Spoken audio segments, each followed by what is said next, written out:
ورحمة الله تعالى وبركاته. الحمد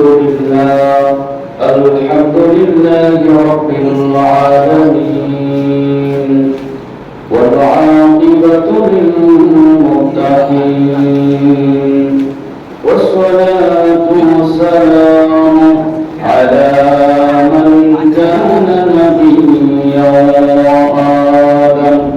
وآدم بين الماء والدين، وعلى آله وأصحابه وأهل بيته وعترته وشهداء محبته وعلماء أهل السنة والجماعة أجمعين. أما بعد، فقد قال الله تعالى في كلامه المجيد وفي قرآنه الحميد الشريف: أعوذ بالله من الشيطان الرجيم. بسم الله الرحمن الرحيم. ألا إن أولياء الله لا خوف عليهم ولا هم يحزنون. صدق الله مولانا العظيم، وصدق رسوله النبي الحبيب الأمين الكريم، ونحن على ذلك لا من الشاهدين والشاكرين، والحمد لله رب العالمين. ربي صل وسلم وبارك عليه في شان حبيبه ومحبوبه ومعشوقه، آمرا ومخبرا. إن الله وملائكته يصلون على النبي يا أيها الذين آمنوا صلوا عليه وسلموا تسليما. اللهم صل على سيدنا مولانا محمد وعلى آل سيدنا مولانا محمد. اللهم صل على سيدنا مولانا محمد وعلى آل سيدنا مولانا محمد. जुमा भर के काबा बनैया, देहर घुर के मदीना, जैनामाजे বসে বসে দেখিব সোনার মদিনা। আল্লাহুম্মা সাল্লি আলা সাইয়্যিদিনা মাওলানা মুহাম্মদ ওয়া আলা আলি সাইয়্যিদিনা মাওলানা মুহাম্মদ। সুবহানাল্লাহ, আলহামদুলিল্লাহ, লা ইলাহা ইল্লাল্লাহ। সুবহানাল্লাহ, আলহামদুলিল্লাহ, লা ইলাহা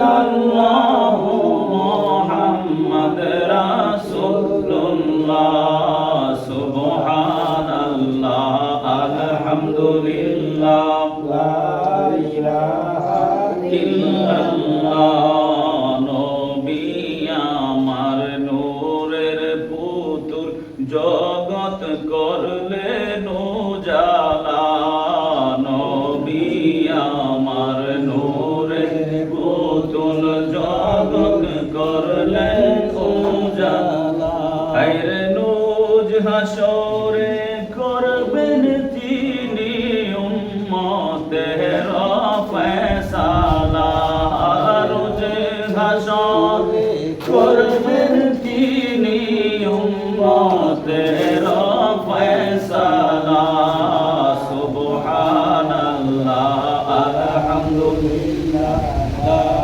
ইলাহা ইল্লাল্লাহ বলুন সুবহানাল্লাহ আলহামদুলিল্লাহ লা ইলাহা ইল্লাল্লাহ লা ইলাহা ইল্লাল্লাহ মুহাম্মাদ রাসূলুল্লাহ লা ইলাহা ইল্লাল্লাহ মুহাম্মাদ রাসূলুল্লাহ সুবহানাল্লাহ আলহামদুলিল্লাহ লা ইলাহা ইল্লাল্লাহ লা ইলাহা ইল্লাল্লাহ মুহাম্মাদুর রাসূলুল্লাহ সাল্লাল্লাহু তাআলা আলাইহি ওয়াসাল্লাম সকলে বলি আলহামদুলিল্লাহ আর মুহাব্বতের আওয়াজে বলি আলহামদুলিল্লাহ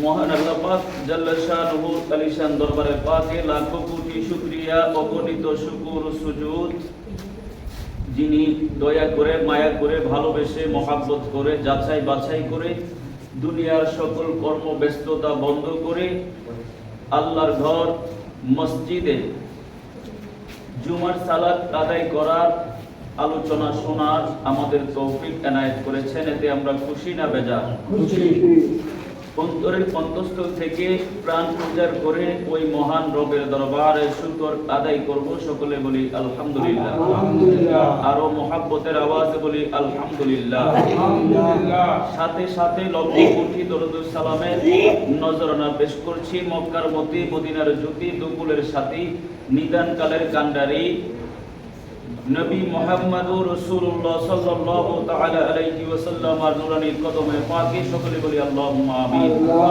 আর মুহাব্বতের আওয়াজে বলুন আল্লাহুম্মা আমিন আমি সর্বপ্রথম কুরআনুল কারীম থেকে সূরা ইউনূসের 62 নম্বর আয়াতে কারিমা তেলাওয়াত করেছি আবারও তেলাওয়াত করছি এই আয়াতের আলোকেই ইনশাআল্লাহ মদিনাওয়ালা রাসূল যদি বাবার হাউস থেকে দয়ার নজর করেন দুই চারটি কথা কোরআন ও হাদিসের আলোকে আপনাদের সামনে পেশ করার চেষ্টা করব সকলে বলি ইনশাআল্লাহ মুহাব্বতে বলি ইনশাআল্লাহ তেলাওয়াত করছি আউযু বিল্লাহি মিনাশ শাইতানির রাজীম বিসমিল্লাহির রহমানির রহিম আলা ইন্না আউলিয়া আল্লাহি লা খাউফুন আলাইহিম ওয়া লা হুম يحزنون الذين آمنوا وكانوا يتقون لهم البشرى في الحياة الدنيا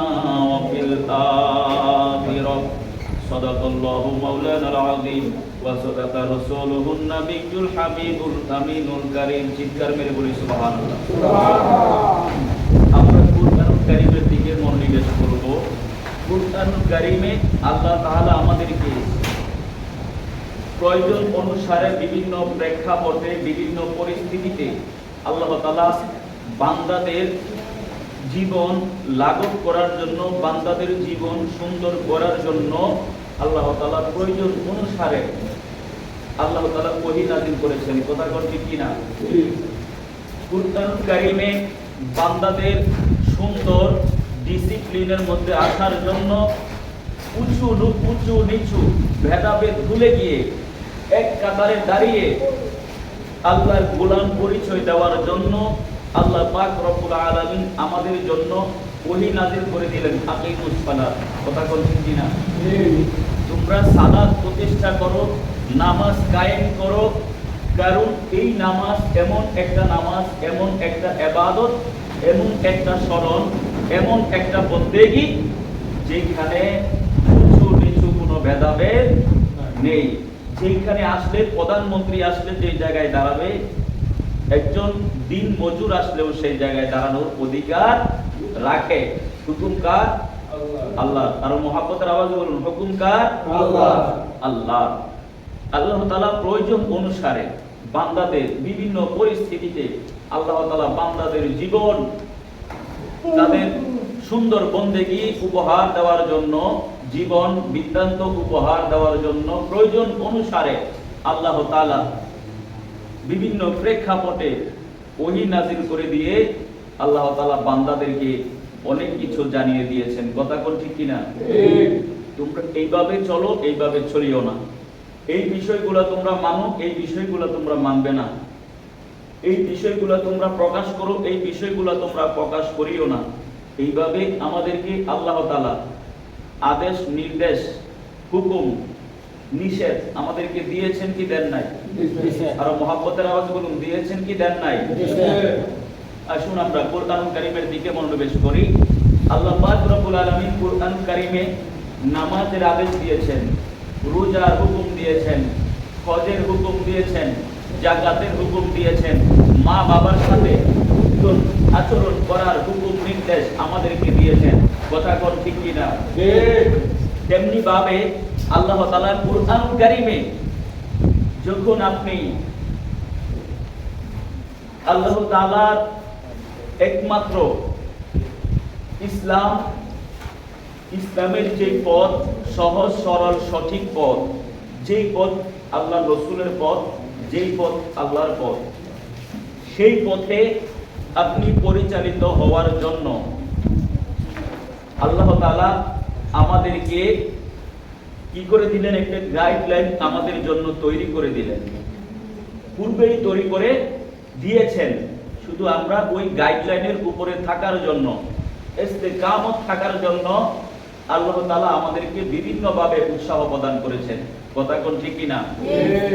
সেই দিকে লক্ষ্য করে আমি বলতে চাই, বাংলার জমিনে যখন স্কুল, কলেজ, মাদ্রাসা, কোনো শিক্ষা প্রতিষ্ঠান যখন ছিল না, তখন এই বাংলার জমিনে যখন দ্বীন ইসলামের দাওয়াত পৌঁছেনি, যখন এই বাংলার জমিনটা ছিল হিন্দু, বৌদ্ধ, খ্রিস্টানদের আওতাধীন, যখন কলেমার দাওয়াত এই বাংলার জমিনে পৌঁছে নাই, তখন ওই পরিস্থিতিতে, ওই মুহূর্তে কারা বাংলার জমিনে দ্বীন ইসলামের কলেমার দাওয়াত নিয়ে বাংলার জমিনে এসেছিলেন, এই ইতিহাস আমাদের জানতে হবে কি হবে না? মহাব্বতের আওয়াজে বলুন, জানতে হবে কি হবে না?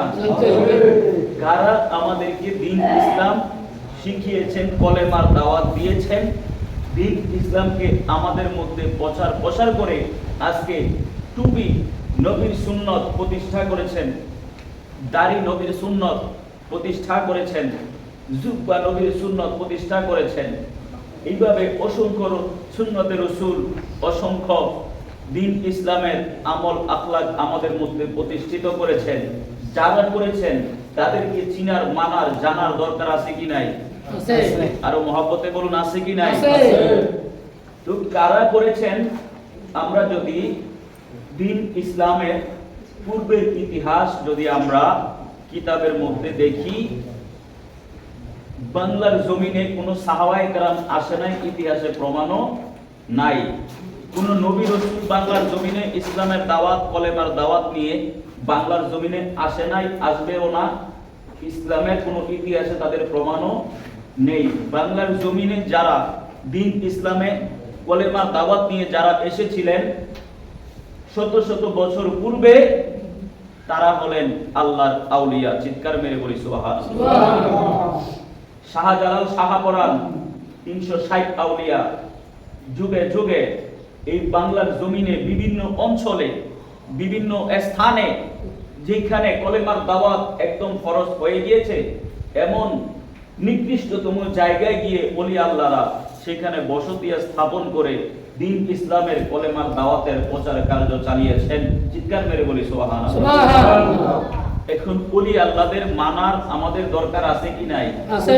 ওলি আল্লাহদেরকে আমরা কেমন মানবো, কেমন ভাবে মানবো, কিভাবে মানলে ওলি আল্লাহদেরকে আমাদের মানা হবে, সেই বিষয়েও আমাদের বুঝতে হবে। কেমন ভাবে আমরা সন্তানেরা যেভাবে পিতা মাতাকে মানি, মহাব্বত করি, ভালোবাসি। চিৎকার মেরে বলি সুবহানাল্লাহ।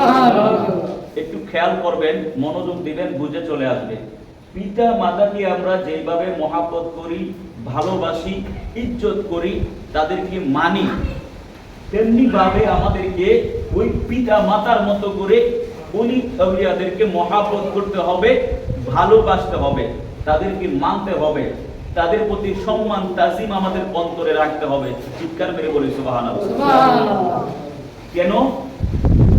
পিতা মাতাকে যদি কোনো সন্তান অস্বীকার করে, সন্তান যদি পিতা মাতার পরিচয় স্বীকার না করে, স্বীকৃতি দান না করে, তাহলে সমাজে ওই সন্তানকে কি বলা হয়? যার পিতৃ পরিচয় পাওয়া যায় না, যার মাতৃ পরিচয় সমাজের মধ্যে পাওয়া যায় না, এমন সন্তানকে আমরা কি বলি? জারজ সন্তান বলি। কি বলি? অবৈধ সন্তান, যেটাকে বলা হয় অবৈধ সন্তান। যার পিতৃ পরিচয় নেই, মাতৃ পরিচয় যার নেই, তাকে আমরা বাংলা ভাষায় অবৈধ সন্তান বলি, অবৈধ সন্তান। তেমনি ভাবে দ্বীন ইসলাম কলিমার দাওয়াত যারা বাংলার জমিনে প্রতিষ্ঠিত করেছেন, যাদের মাধ্যমে আমরা টুপি পাইলাম, দাড়ি পাইলাম, জুব্বা পাইলাম, নামাজ পাইলাম, রোজা পাইলাম, মসজিদ পাইলাম, খানেকা পাইলাম, ইবাদত বন্দেগী করার মতো আল্লাহ তাআলাকে চিনার জানার, আল্লাহ রসুলের আখলাক আমাদের চিনার জানার মানার সুযোগ আমাদের দান করেছেন, যাদের উসিলায় তাদেরকে যদি আমরা না মানি, তাহলে কি আমাদের ইসলাম মানা হবে? হ্যাঁ, না। যাদের কারণে টুপি পাইছি, দাড়ি পাইছি, পাগড়ি পাইছি, জুব্বা পাইছি, তাদেরকে যদি আমরা অন্তরে ধারণ না করি, তাদেরকে যদি আমরা মহাব্বত না করি, ভালো না বাসি, তাহলে কি আমাদের ইসলাম মানা হবে? কারণ যার ইমাম নাই, যার শায়েখ নাই, যার ইমাম নাই, যার অভিভাবক নাই, তার অভিভাবক হলেন শয়তান। যেমন পিতৃহীন মাতাহীন সন্তান যেভাবে অবৈধ সন্তান, ইমাম আকাবের শায়েখ ছাড়া, তেমনি ভাবে কোনো মুসলমান যদি তাকে মুসলমান দাবি করে, সে প্রকৃত মুসলমান নয়, সে হলো মুনাফিক মুসলমান। কথা কোন ঠিক কিনা? কথা ভুল করে আপনারা বলবেন, আমি কথা কুরআন হাদিসে যুক্তি সহকারে আপনাদের সামনে তুলে ধরি। আমি যে কথাগুলো বলি, এগুলো আমার নিজে থেকে বানোয়াট কোনো কথা নয়, যেগুলো কুরআন কিতাব ইতিহাসে রয়েছে, এমন কথাগুলোই, সঠিক বার্তাগুলো আপনাদের সামনে তুলে ধরার চেষ্টা করি। বুঝতে পেরেছেন? তাহলে যারা আজকে ওলি আল্লাহকে মানতে চায় না, ওলি আল্লাহদেরকে মহাব্বত করতে চায় না, মূলত তারা কারা? ওই যারা মানতে চায় না, যারা তাদের শানে কটূক্তি করে, মাথায় টুপি দেখা যায়, মুখে দাড়ি দেখা যায়, গায়ে জুব্বা দেখা যায়, কিন্তু অন্তরে দেখা যায় ওলি আল্লাহর বিদ্বেষী। ওই লোকগুলো কারা? তারা কি পূর্বে, শত শত বছর পূর্বে এই বাংলার জমিনে কি তারা ইসলামের দাওয়াত কায়েম করেছিল? কলেমার দাওয়াত কায়েম করেছিল? করে নাই। তাহলে তারা কারা? যারা আমাদের মূল ইসলামের মূল পথকে, মূল ধারাকে যারা কি করতে চায়, উল্টিয়ে দিতে চায়, যারা এই ধারাকে তারা বন্ধ করে দিতে চায়, এই ধারাকে যারা মুছে ফেলতে চায়, আমাদের বুঝতে হবে, আমাদের জানতে হবে, তারা হইল পিতৃহীন, মাতৃহীন, অবৈধ সন্তানের মতো, তারা হইল মুনাফিক মুসলমান। কথা কোন ঠিক কিনা? আর মহাব্বতের আওয়াজ বলুন ঠিক কিনা?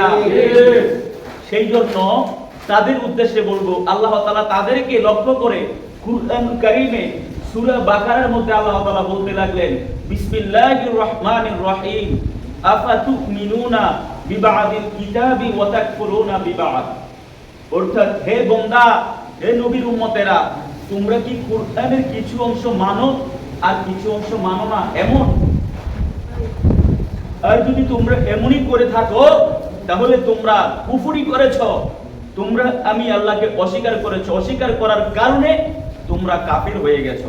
চিৎকার দিয়ে বলি নাউজুবিল্লাহ, নাউজুবিল্লাহ। আর মুহাব্বতের আওয়াজে বলি নাউজুবিল্লাহ, নাউজুবিল্লাহ। তাহলে যারা দ্বীন ইসলাম নিয়ে যারা হাসি ঠাট্টা তামাশা করতে চায় তারা মূলত দ্বীন ইসলামের প্রকৃত দায়ী নয়, দ্বীন ইসলামের প্রকৃত তারা কি নয়, প্রকৃত মুসলমান তারা নয়।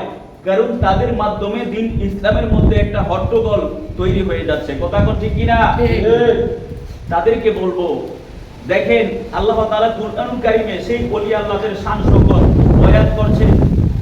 আলা ইন্না আউলিয়া আল্লাহ, নিশ্চয়ই সাবধান, নিশ্চয়ই যারা ওলি আল্লাহ, আল্লাহর বন্ধু, লা খাউফুন আলাইহিম ওয়া লা হুম ইয়াহজানুন, তাদের কোনো চিন্তাও নাই, তাদের কোনো পেরেশানিও নাই, তাদের কোনো ভয়ও নাই। চিৎকার মেরে বলি সুবহানাল্লাহ, সুবহানাল্লাহ। আজকে কি বার? শুক্রবার। কয় তারিখ? 24 না 25 তারিখ। আজকে ফজরের একটা ঘটনা আপনাদের সামনে বলি। এটা সোশ্যাল মিডিয়ার মধ্যে প্রচার হয়েছে। চরণদ্বীপ একটা গ্রাম, নাম শুনেছেন? চরণদ্বীপ নাম শুনেছেন? হয়তো সন্দ্বীপের দিকে, সন্দ্বীপের কাছাকাছি হবে চরণদ্বীপ, ঠিক আছে? চরণদ্বীপ একটা জায়গার নাম। সেই জায়গার মধ্যে একজন আল্লাহর ওলি, যার নাম ডাক্তার জাহির আল মাইজভান্ডারি, এরকম সম্ভবত নামটা। আমি ফেসবুকে সেটা শেয়ার করেছি এবং সেটা আমাদের পরিচিত একজন